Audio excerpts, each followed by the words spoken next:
బెంగళూరులో జరిగినటువంటి రేవ్ పార్టీలో అటు ఎంతోమంది సెలబ్రిటీస్ ముఖ్యంగా తెలుగు ఇండస్ట్రీకి సంబంధించినటువంటి నటీనటులు ఎంతోమంది ఉన్నారనేది ప్రస్తుతం జోరుగా ప్రచారం జరుగుతుంది. దీంట్లో కొంతమంది సంబంధించినటువంటి తెలుగు నటులు కూడా ఉన్నారు. అసలు ఈ రేవ్ పార్టీలకి ఎందుకు వెళ్తున్నారు, ముఖ్యంగా మా అసోసియేషన్ సంబంధించి ఇట్లాంటి వాళ్ళని ఏమన్నా చర్యలు చేపడతారా ఏంటి అనేది ప్రస్తుతం మనతో సినీ నటి కరాటే కళ్యాణి గారు ఉన్నారు. మేడం, ముఖ్యంగా చూస్తే ఈ బెంగళూరు రేవ్ పార్టీ ఇష్యూ తెలిసిందే, సెలబ్రిటీస్ ఉన్నారు, ముఖ్యంగా తెలుగు ఇండస్ట్రీకి సంబంధించినటువంటి చాలామంది నటీనటులు ఉన్నారని చెప్తారు.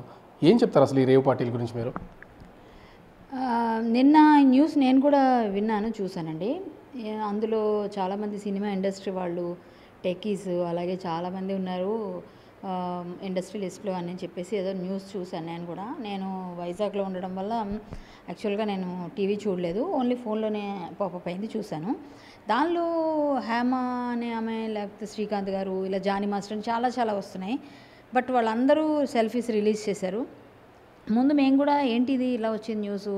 మొన్న ఏమైందంటే మన శివబాలాజీ గారు, రఘుబాబు గారు, విష్ణు మంచు గారు ముగ్గురు కలిసి అంటే డిప్యూటీ సీఎంని కలిశారు. అలాగే ఆయన ఉన్నారు కదా కోమటిరెడ్డి వెంకటరెడ్డి గారు, సినిమాటోగ్రఫీ మినిస్టర్, ఆయన కూడా కలిసి ఇండస్ట్రీలో డ్రగ్స్ సంబంధించి కానీ ఇలా ఎవరైతే యాంటీ సోషల్ ఎలిమెంట్స్ అలాంటి వాటిల్లో పార్టిసిపేట్ చేసినా, ఏదైనా ప్రాబ్లమ్స్లో ఏదైనా ఇరుక్కొని ఇవన్నీ చేస్తే మీరు ఎవరిని క్షమించక్కర్లేదు. ఏ విషయంలో కూడా మేమే మీకు సపోర్ట్ చేస్తాము, ఇండస్ట్రీ తరపున మేము మీకు కోఆపరేట్ చేస్తాము. ఈ డ్రగ్స్ విషయంలో కానీ వాటిలో కానీ వీటిలో కానీ ఎటువంటి విషయంలోనైనా మా ఫుల్ కోఆపరేషన్ ఉంటుంది.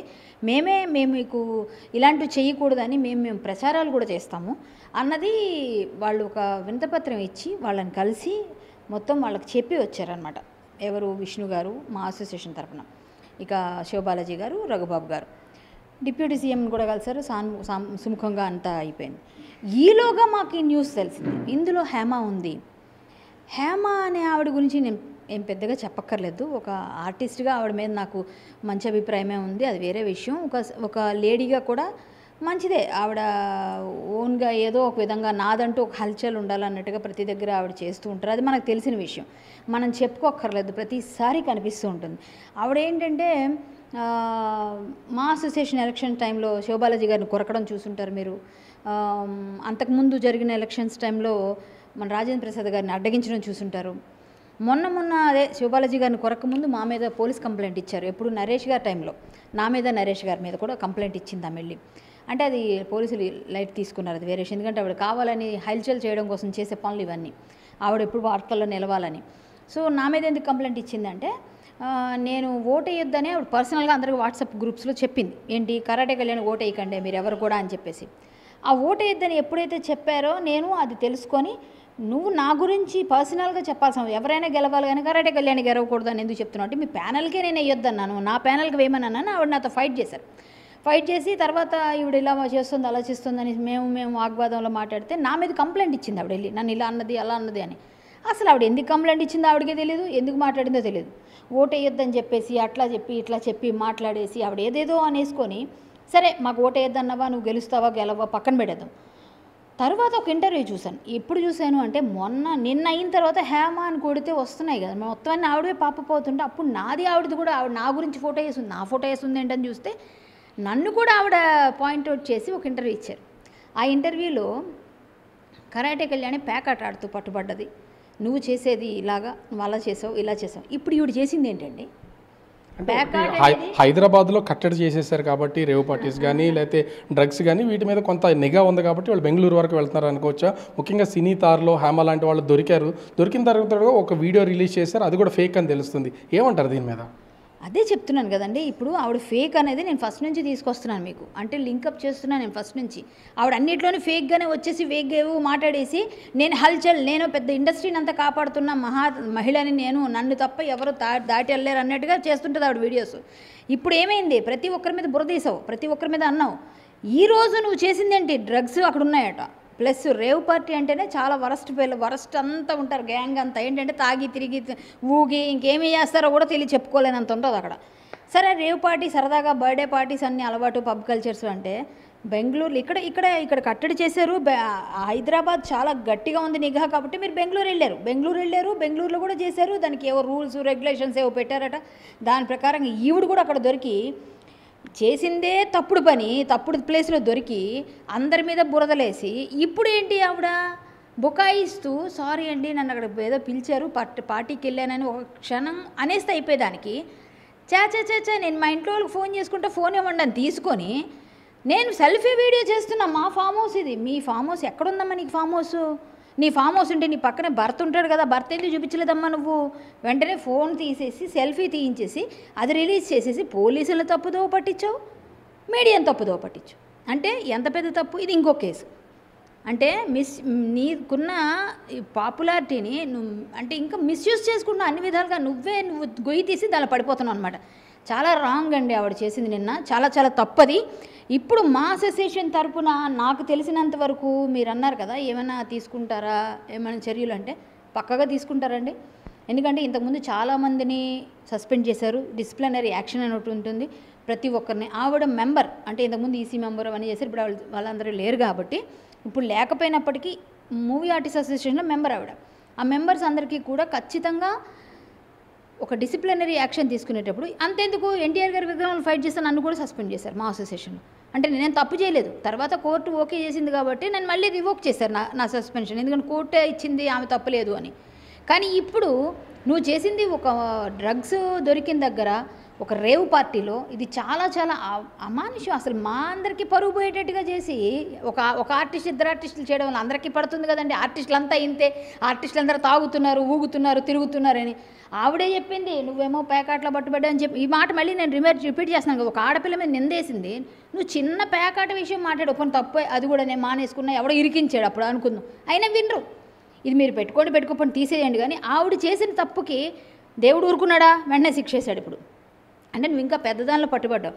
ఇంకా చెప్పాలంటే ఆవిడ గురించి తవ్వితే ఎక్కడ లేని వాటిల్లో కూడా ఆవిడ ఉందని చెప్పి బయటకు వస్తే ఎవరు చెప్పగలరు? అంటే ఇక్కడ ముఖ్యంగా చూస్తే మా మూవీ ఆర్టిస్ట్ అసోసియేషన్ నుంచి ఇందులో హేమ గారు ఒక మెంబర్గా ఉన్నారు. ఇప్పుడు ఆవిడ మెంబర్షిప్ని తీసేస్తారా, తీసేయాలని డిమాండ్ చేస్తారా? మీరు ఏం కోరుతున్నారు అసలు? నేను కోరడమే లేదండి. నేను జాయింట్ సెక్రటరీ, నేను మా అసోసియేషన్ జాయింట్ సెక్రటరీ. నేను కోరడమే లేదు. విష్ణు గారు కేన్స్లో ఉన్నారు. అక్కడ ఇంటర్నేషనల్ అక్కడ ఒక అవార్డ్ ఫంక్షన్స్లో ఉన్నారు. ఆయన కేన్స్ నుంచి రాగానే అక్కడి నుంచి వచ్చిన వెంటనే ఆయన మాకు తెలిసి ఈసీ మెంబర్ పెడతారు, ఎమర్జెన్సీ ఈసీ మెంబర్స్ అందరూ కలిసి కూర్చుంటాము, మాట్లాడతాము. మా ఆఫీస్ బేరర్స్ అందరూ కూర్చొని మాట్లాడి దానిలో డిసిప్లినరీ యాక్షన్ తీసుకుంటారు. నాకు తెలిసినంతవరకు ఎంతోమందికి తీసుకుంటారు. అంటే ఈ జరిగిన సిచ్యువేషన్ బట్టి చూస్తే హేమగారిని సస్పెండ్ చేసే అవకాశం అయితే ఉంది రూల్స్ ప్రకారం. అసలు ఈ రూల్స్ ఏ విధంగా ఉంటాయి ఆ మూవీ ఆర్టిస్ట్ అసోసియేషన్ సంబంధించి? 200% చేస్తారండి. ఎందుకంటే ఇలాంటి పెద్ద వాటిల్లో ఉన్న వాళ్ళని అంటే తీవ్రవాదులు, ఉగ్రవాదులు, ఇలాంటి పనులు చేసే వాళ్ళందరూ ఉంటారు. ఇదంతా అదే కోవకు చెందినట్టుగా అవుతుంది. ఎందుకంటే వీళ్ళు డ్రగ్స్ అనగానే మనం అదే తీసుకుంటాం. చాలా చిన్న విషయం కాదు ఇది. అంటే బాంబులు వేస్తేనే తీవ్రవాదులు, ఉగ్రవాదులు కాదు. కొంచెం వేరే విషయాల్లో కూడా మనం తీసుకునే కంటెంట్ దాన్ని బట్టి దాని పరిస్థితి మారిపోతుంది. ఇది ఉగ్రవాదులతో సంబంధం లేకపోయినప్పటికీ అలాంటి దగ్గర ఎక్కువ మంది పట్టుబడుతుంటారు కాబట్టి వాళ్ళకని వీళ్ళు డేంజర్ అని మాట్లాడే వాళ్ళు ఉంటారు. సో ఏంటంటే అక్కడ ఈమె తీసుకుందా లేదన్నది బ్లడ్ శాంపిల్స్, హెయిర్ శాంపిల్స్ని బట్టి ఆవిడకి శిక్ష ఎంతవరకు పడుతుంది, ఏ ఎఫ్ఐఆర్లో ఏ సెక్షన్ వేశారు అనేది తెలుస్తుంది తర్వాత. అది వేరే విషయం. కానీ ఇప్పుడు ఆమెను సస్పెండ్ చేస్తారన్నది నాకు తెలిసిన నా నాలెడ్జ్లో ఉన్న మూవీ ఆర్టిస్ట్ అసోసియేషన్ బైలాస్లో ఉన్న ప్రకారంగా ఇలాంటివి ఏవైనా వాటిలో ఉన్న వాళ్ళని సస్పెండ్ చేసే అవకాశం ఎక్కువ ఉంది. మళ్ళీ ఎంతకాలం వేస్తారు ఆ తీవ్రతను బట్టి అది 5 years, 2 years, 1 year, 6 months అన్నది ఉంటుంది. అసలు మా అసోసియేషన్ రూల్స్ ఏం చెప్తున్నాయండి అసలు ముఖ్యంగా చూస్తే? దాంట్లో మీరు ఆల్రెడీ ఇలాంటి వాళ్ళని క్షమించమని ఎక్కడ రూల్స్లో లేవండి. బైలాస్లో ఎక్కడైనా సరే ఇలాంటివి ఏమైనా అసాంఘిక కార్యకలాపాలు పాల్పడిన వాళ్ళకో లేకపోతే మా అసోసియేషన్ని తోలనాడిన వాళ్ళకో ఇంతకుముందు మాట్లాడిన హేమ ఎందుకు మాట్లాడలేదు అంటే ఇప్పుడు కొత్తగా అమెండ్మెంట్స్ చేశారు. అసోసియేషన్లో ఎవరు కూడా తల్లి లాంటి మాని స్టేజ్ల మీదకి ఎక్కి టీవీల ముందుకెళ్ళి మా గురించి తప్పుగా మాట్లాడకూడదు. మీరు ఏం మాట్లాడినా కట్టుబడి మాట్లాడాలి తప్ప అనవసరంగా వాళ్ళ మీద నిందలేయడం, ప్రెసిడెంట్ మీదో ఆఫీస్ బేరర్స్ మీదో ఇంకొకరి మీద. ఇంతకుముందు మాట్లాడిన వాళ్ళు ఎవరు ఇప్పుడు ఎందుకు మాట్లాడలేదంటే ఈ రూల్స్ అమెండ్మెంట్స్ చేయడం వల్ల.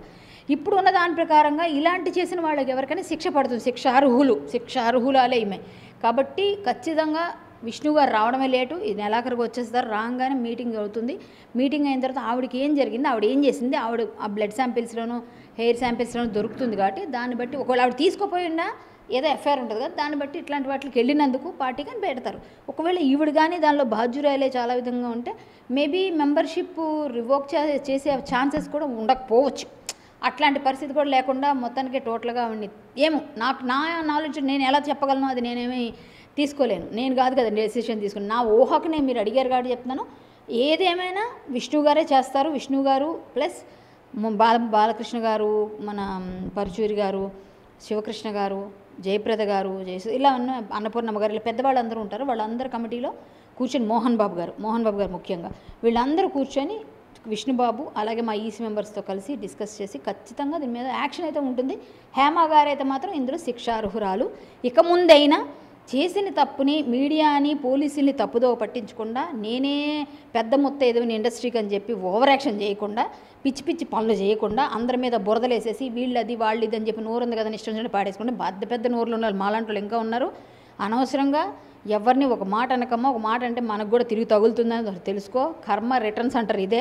ఎవరినైనా ఒక నిందేసేటప్పుడు అది మళ్ళీ వెనక్కి తిరిగి వచ్చేస్తుంది మనకి, బౌన్స్ బ్యాక్. కాబట్టి నువ్వు చాలా పెద్ద కేసులు ఇరుక్కున్నావు, అది నీకు తెలుస్తలేదు. ఇక ముందైనా సరే ఎవరి మీద ఎవరెవరి మీద అయితే నువ్వు మాట్లాడావో, ఎవరెవరి మీద ఏమైతే అన్నావో, ఈరోజు అందరి తాలూకా ఏమంటారు మనసు బాధ ఉంటుంది, మానసిక క్షోభ. కొంచెం మనసు బాధ పెడితే ఖచ్చితంగా అవతల వాళ్ళు తగులుతుందంటారు కదా, అదే ఇప్పుడు తగిలిందంట. నేను అలాంటి పార్టీకి నువ్వు వెళ్ళడమే పెద్ద తప్పు. అంత డ్రగ్స్ తీసుకునే దగ్గరికి వెళ్ళి నువ్వు తీసుకోపోయినా తాటి చెట్టు కింద కూర్చొని పాలు తాగుతున్నానన్నా కూడా కళ్ళే తాగేమంటారు. కాబట్టి పరిస్థితి అలా వచ్చింది. ఎవరిని అనుకో, ఒక ఆడపిల్లగా నేను బాధపడుతున్నాను, నీ పరిస్థితికి జాలి పడుతున్నాను, చాలా ఫీల్ అవుతున్నాను. ఒక చెల్లి అంటావు కదా, అక్కగా నిజంగా నువ్వు బాధలో ఉన్నావని నేను మెసేజ్ కూడా పెట్టాను, ఎలా ఉంది అక్క ఏంటి పరిస్థితి అని. నువ్వు బాగుండాలి, సేఫ్గా మంచి రిజల్ట్ రావాలని కోరుకున్నాను. బట్ నువ్వు చేసినవైతే అందరికీ బాధ అనిపించింది. కాబట్టి ఇలాంటి వాటిలో వెళ్ళి ఇరుక్కోవడం కరెక్ట్ కాదు. ఇప్పటికైనా కొంచెం నోరు అదుపులో పెట్టుకుంటే బాగుంటుంది. ఇంకోటి ఏంటంటే ఇవాళ ఇందాక ఏదో బిర్యానీ వండుతున్నట్టుగా ఏదో పాత పోస్టో కొత్త పోస్టో కానీ, ఒకవేళ కానీ పాత పోస్ట్ అనుకోండి, ఆ బిర్యానీ ఎలా ఉన్నట్టు డైవర్ట్ చేయడానికి పెట్టారు బయట అంటున్నారు పాత పోస్ట్ అని. ఒకవేళ కొత్త పోస్టే కానీ అదైతే మీకు ఎంత బాధ్యత లేదో బాధ్యత రాహిత్యం కనిపిస్తుంది అక్కడ. ఇంత పెయిన్లో ఉండి ఇలాంటి పెద్ద కేసులో ఉండి నవ్వుకుంటే నేను బిర్యానీ వండుకుంటున్నాను ఇంట్లోనే ఉన్నాను మళ్ళీ ఇంకో డైవర్ట్ చేయడం నచ్చలేదక్క నువ్వు చేసిన పని అయితే. ఇక్కడ ముఖ్యంగా చూస్తే మూవీ ఆర్టిస్ట్ అసోసియేషన్కి సంబంధించి ఆల్రెడీ ఈసీ మెంబర్గా ఉన్నారు. మిగిలిన వాళ్ళు ఎవరన్నా అంటే ఇప్పుడు హేమ గారి పేరు అయితే వినిపిస్తుంది, చాలామంది టాలీవుడ్కి సంబంధించినటువంటి నటీనటులు ఉన్నారని వాళ్ళ పేర్లు ఏమన్నా ఇతర పేర్లు ఏమైనా బయటపడ్డా మీకు తెలుసు? లేదండి, నాకైతే ఎవరికి అనిపించలేదు. శ్రీకాంత్ గారు ఇంట్లోనే ఉన్నారని ఆయన చేశారు, జానీ మాస్టర్ కూడా చేశారు, ఈవిడ చేశారు. ఈవిడ ఫేక్ అని బయటకు వచ్చింది క్లియర్గా. ఎందుకంటే ఈవిడ ఈ డ్రెస్ ఒకటి నేను కూడా నమ్మలేదు ఫస్ట్. ఈవిడ కూడా పాపం ముందేమూలే బయట వచ్చేసి హైదరాబాద్లో ఉంటే ఏముంది మా అమ్మ మేము కానీ అదిగో పులి అంటే ఇదిగో తోక అంటారు, సరే ఆవిడ ఉందో లేదో వచ్చేసిందేమో ఫేక్ అనుకున్నాం. ఎప్పుడైతే ఈవిడ మిస్లీడ్ చేసిందో అందరినీ, బయటికి ఎప్పుడైతే సేమ్ వాళ్ళ ఫొటోస్ రిలీజ్ చేశారు పోలీసు వాళ్ళు, సేమ్ డ్రెస్లోనే ఉండరు కదా అంత తొందరగా ఎలాగవుతుందండి. అప్పుడు ఒక అరగంటలోనే ఆవిడ వచ్చేస్తుంది హైదరాబాద్. ఎంత ఫ్లైట్లో రావాలో 1 అవర్ పడుతుంది. సో 1 అవర్ నుంచి ఇంటికి రావడం ఇంకో 1 అవర్ మన ట్రాఫిక్కి. సో ఆవిడ మిస్లీడ్ చేసింది అని చెప్పి అందరికి అర్థమైపోయిన తర్వాత మాత్రం నాకు కొంచెం బాధ అనిపించింది. అయ్యో ఆడపిల్ల ఇలా ఇరుక్కుందని. మళ్ళీ ఏంటంటే ఆవిడ చేసినవి ఆవిడకి తగిలేలే, మరి ఏం చేస్తాం, అందరి తలకు ఉసురు పోసుకుంది కదా చాలా మాట్లాడి అని ఫీలింగ్ అనిపించింది. కానీ ఒకటి ఆవిడ సారీ చెప్పాలి ఫస్ట్ మీడియాకి పోలీసులకి, అది చేయాల్సిన పని. నేనేదో వచ్చానండి, నన్ను పిలిచారు, ఇన్వైట్ చేస్తే ఆర్టిస్టులం కదా అని అదేదో చెప్పకుండా ఇలా చేయడం వల్ల మాత్రం ఆవిడ ఇరుక్కుందని అనుకుంటా. మీరు ఇంకేదో ఎప్పుడేమో అడిగారు అంటే ఇండస్ట్రీ తరపున ఇంకా ఎవరు అన్నది నాకు తెలిసి క్లారిటీ లేదండి. నేను ఈసీ మెంబర్ కాదు, జాయింట్ సెక్రటరీ నేను, అందుకనే మా అసోసియేషన్ గురించి నేను అంత అథెంటికేటెడ్ మాట్లాడుతున్నా కూడా. చెప్పండి. ఇంకొకటి చూస్తే ముఖ్యంగా ఈ రేవ్ పార్టీలు కానీ డ్రగ్స్ కానీ పాల్గొంటున్నటువంటి వాళ్ళు చాలామంది ఉన్నారు, ముఖ్యంగా సెలబ్రిటీస్. అందులోనూ తెలుగు ఇండస్ట్రీ ఏంటైతే అంతర్జాతీయ ఖ్యాతి అయితే ఉన్నటువంటి పొజిషన్. అసలు ఇట్లాంటి వాళ్ళని ఎలాంటి శిక్ష వేయాలంటారు? అటు మూవీ ఆర్టిస్ట్ అసోసియేషన్ కావచ్చు, ఇతర శిక్షలు కానీ, అంటే ఏం చెప్తారు మీరు దీని గురించి? అంటే ఆడైనా మగైనా శిక్ష వేయాలండి ఎవరైనా. తప్పుడు అంటే ఈ డ్రగ్స్ అనేది మనం అది పిల్లల భావితరాలని చెడగొట్టేవి ఇవన్నీ పార్టీలు. రేవు పార్టీలు ఏంటండి, రేవు పెట్టకుండా మంచి కర్ర పట్టుకొని మంచి రేవు పెడితే బాగుంటుంది. రేవు పార్టీలు అంట విచ్చలవిడితనం పెరిగిపోయి పిచ్చి పిచ్చిగా డ్రగ్స్ వేసేసి 300 400 మంది 100 మంది అంట. వీడి డబ్బులు కట్టాలంటే వీడు అంత డబ్బులు దండుకుంటే 50-60 లక్షలు ఆ పార్టీ అంటది. ఎందుకండి, చక్కగా నువ్వు అంత ఎంజాయ్ చేయాలనిపించింది, నీకు అంత అలవాటు ఉంది, ఏదో ఉంది, చక్కగా అమ్మా నాన్నతో బయటికి వెళ్ళి సరదాగా ఒక రెస్టారెంట్లో కూర్చొని తినేసి మంచిగా ఏదన్నా మంచిగా ఎంజాయ్ చేయొచ్చు. లేదంటే కులుమనాలో కొడైకెనాల్లో వెళ్ళి 4 రోజులు చక్కగా హ్యాపీగా ఫ్యామిలీని తీసుకొని తిరిగితే ఆ డబ్బులు, ఈ డబ్బులని తాగేసి ఊగేసి ఫుల్ మత్తులో జోగిపోయి ఒకరికొకరు పొడి చేసుకొని తిట్టేసుకొని కొట్టేసుకొని ఏం పార్టీలు అండి ఇవన్నీ. కల్చర్ని మొత్తం నాశనం చేసి పాడదొబ్బుతున్నారు మొత్తం అంతాను. ఇంకా చెప్పాలంటే ఇండస్ట్రీకే ప్రతిదీ ఆపాదిస్తారు. మా కర్మగాలి ఎలాంటి వాళ్ళు కొంతమంది దొరుకుతారు కాబట్టి, కర్మకాలి ప్రతి దగ్గర ఎవరో ఒకరు ఇండస్ట్రీ వాళ్ళు దొరుకుతారు కాబట్టి ఒక్కళ్ళు చేస్తే మొత్తం ఇండస్ట్రీ వాళ్ళే ఇండస్ట్రీ మొత్తం అందరినీ వేస్తారు. ఇప్పుడు నిజంగా తాగని వాళ్ళు నాలాంటి వాళ్ళు ఉంటారు, అసలు అలవాటే లేదు మాకు ఎవరికి. కానీ చూస్తే క్యారెక్టర్స్ చేస్తే వీళ్ళు తాగుపోతులే, వీళ్ళు తిరిగిపోతులే, ఎందుకంటే క్యారెక్టర్స్ చేస్తున్నాం కదా, దానివల్ల ముద్ర వేసేస్తారు. సినిమా ఇండస్ట్రీ అంటే ఒక ముద్ర. మేము ఎన్ని మంచి పనులు చేస్తున్నాం, ఎంత మంచిగా ఉన్నాము, ఏ విధంగా ఉన్నాము, ఎలా ఉన్నామని ఎవరికి అవసరం లేదు. ఒక్కళ్ళు చేస్తే మొత్తం అందరికి ఆపాదిస్తారు. అలాగే ఇప్పుడు ఇండస్ట్రీకి అందరికీ పేరు తెచ్చేసి ఎవరున్నారో అందులో తెలియదు, కానీ ఈమె దొరికింది, ఇంకెవరో చిన్న లేడీ ఆర్టిస్టులు ఎవరో కనిపిస్తున్నారు. శ్రీకాంత్ గారు కాదని ఖండించారు. నెక్స్ట్ ఆయన ఎవరో జానీ మాస్టర్ కూడా ఖండించారు. సో వీళ్ళు ముగ్గురు పేర్లు ప్రముఖంగా వినిపించాయి. వీళ్ళు ముగ్గురులో ఒక ఆమె ఉంది అక్కడ, మిగిలిన ఇద్దరు లేరంటున్నారు. మరి వేచి చూడాలి. ఖచ్చితంగా లేరని నేను ఐ హోప్ సో, ఎందుకంటే వాళ్ళు ఉండకపోవచ్చు, ఉంటే అంత గట్టిగా మాట్లాడలేరు. ఈమెయితే మాత్రం ఖచ్చితంగా బుక్ అయిపోయిందండి. ఆవిడ నోరు, తన కోపము, తన శత్రువులాగా తన వాయిస్, తన వెకిలి చేష్టలు, తన మాటలన్నీ కలిపి తన పాపం జాలేస్తుంది నాకైతే. పాపం అయ్యో హేమక్క ఇలా అయిపోయింది ఏంట అని జాలేస్తుంది. అందరి మీద నాకు సిస్టర్ లాంటిది, నాకు పాపం ఒక ఆడపిల్ల మంచిగా ఉండాలని కోరుకుంటున్నాను. ఆవిడ ఇలాగే మాట్లాడింది నా కోసం. పాపం ఒక ఆడపిల్ల మంచిగా ఉండాలి, నేను సేమే కోరుకుంటున్నాను, నీ మంచిగా కోరుతున్నానమ్మా, మంచిగా ఉండాలి, నీ గురించి ఏ విధమైన ఇది రాకూడదని, నీకు అందులో నా టెస్ట్లో నీ దగ్గర ఏం బయటకు రాకూడదు, నువ్వు తీసుకున్నావు అని చెప్పకూడదని నేను కోరుకుంటున్నాను. నాకు తెలిసిన నా రాముడిని నేను కోరుకుంటున్నా, మీకు మంచి జరగాలి. మీకు ఏమైనా శిక్ష పడేది అసోసియేషన్ తరపున ఏమైనా పడితే అది పెద్దవాళ్ళు చూసుకుంటారు. నా అనాలిసిస్ ప్రకారంగా నేను చెప్పగలిగాను ఏముంటుందని. మేబీ అందరితో పాటుగా ఎవరిని చేసినా ఎవరైనా ఒకటే, rule is rule for all. కాబట్టి ఆవిడని సస్పెండ్ అయితే కన్ఫామ్గా చేస్తారు, అది నేను చెప్పగలను బల్ల గుద్ది నొక్కి వక్క నుంచి. మొత్తానికి చూడొచ్చు, తెలుగు మూవీ ఆర్టిస్ట్ అసోసియేషన్ నుంచి హేమగారి మీద ఖచ్చితంగా వేటుపడుద్ది. అధ్యక్షుడు మంచు విష్ణు వచ్చిన తర్వాత దీని మీద చర్యలు తీసుకునే అవకాశం అయితే ఉంటుంది. కానీ ఆ తెలుగు ఇండస్ట్రీకి సంబంధించి ఒకరిద్దరు దొరికినా కూడా మొత్తం ఇండస్ట్రీ మొత్తానికి ఈ డ్రగ్స్ కానీ ఇతర రేవ్ పార్టీ లాంటి వాటిని ఆపాదించి ఆ ఇండస్ట్రీ పరువు పోయేలాగా చేస్తున్నారు. ఖచ్చితంగా హేమ తన నోటి నుంచి వచ్చిన ఒక్కొక్క మాట, ఒక్కొక్క విమర్శ, చేసినటువంటి వ్యాఖ్యలే తిరిగి తనకి కొట్టాయి తప్ప వేరే ఉద్దేశం ఏమీ కాదు. ఇది ఆమె ఎట్లాంటి ఇబ్బందికర వాతావరణం లేకుండా తన బాడీలో ఏ విధమైనటువంటి డ్రగ్స్ శాంపుల్స్ దొరకకుండా బయటపడాలని నేను కూడా కోరుకుంటున్నానని కరాటి కళ్యాణి గారు చెప్తున్నటువంటి పరిస్థితి. కెమెరామెన్ మురళితో Raju, big TV, Visakhapatnam. For more videos like this, subscribe Big TV channel.